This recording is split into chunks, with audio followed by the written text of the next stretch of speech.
Ice, and I'm very happy that the bridge is going to be putting in. I even fell into ice before myself with a snow machine one time, and it's not safe to go across. Sometimes there's current right where the current opens the ice. There was ice, but the current underneath opens the ice. And I'll be happy when I have the ice, I mean the bridge, be put in. Two other people with me, and we were trying to go from point to point, but the current was opening up the ice because it goes up and the ice gets thin and it opens up there pretty fast when it starts melting underneath it. Broken by in the water, but we got it out. Don't have to worry, but hopefully it's a good one that we could have a vehicle drive all the way around without worrying about how thin the ice is. My mother was born in Aleknagik. Really? And my grandparents raised her here. Yes, I do cross the lake by snow machine and by boat.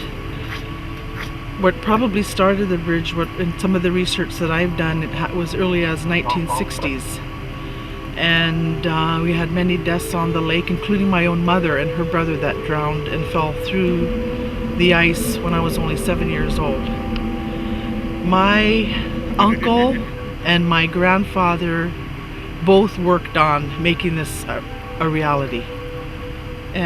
But when we stepped on the footsteps of, I'll never forget this, in the Capitol, my uncle turned to me and said that my grandfather had been working on this as well years ago. I didn't know that, and my jaw dropped to the floor because here I was all this time pushing for the bridge, and I had no idea that there was this other history before me. Well, first and foremost, safety. Safety is a critical factor in the reasoning behind the bridge. In particular, our school children that have to travel to and from across the lake to get to the school. The K through 8 school, which is located on North Shore, and then we have the high school that the children attend in Dillingham. The benefits will be less absenteeism from school, tardiness. It will improve their attendance rate. It will also improve their grade average. Because they're not missing school, they're not missing that time. There literally are sometimes days without their being able to cross the lake to go to school. And even as far as the bus even making it from Dillingham to Aleknagik on the lake road itself. But some days the bus does make it up here, but they can't get across the lake because of the wispy, ice, cold, 30 below winds. I think it'll really make a big difference in how we live from here into the future. We pause for a moment to remember all those who have lost their lives crossing this lake.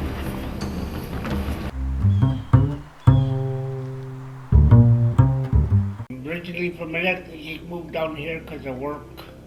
After I graduated from high school in Dillingham, I found a job right away. When we were small, my brother and them bought us a boat. A Lund, 16-foot Lund with a 9.9 horse Johnson. We'd take turns driving the boat. One day he'd drive it, and the next day I'd drive it. Some days it was calm, and some days when it's rough, we'd go right by the beach and go across, and my dad told us to go by the beach when it's rough. Winter time, they bought us a small snow boat to go to school. My oldest brother, he'll be using that bridge probably. He's got a Dillingham boat. It's called Catherine. The school children have to cross. Those who commute to Dillingham have to cross. Those who bring fuel and those who bring their equipment to the North Shore. Everything involves crossing this lake. This bridge is so significant. We've been waiting it for many years.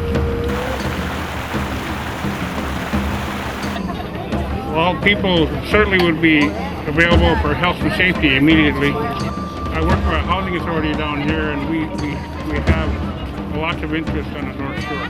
Right now it's seasonal, and according to the river, and according to the highway, and all kinds of things involved, but with the bed should be much easier year-round, safe, cost-effective,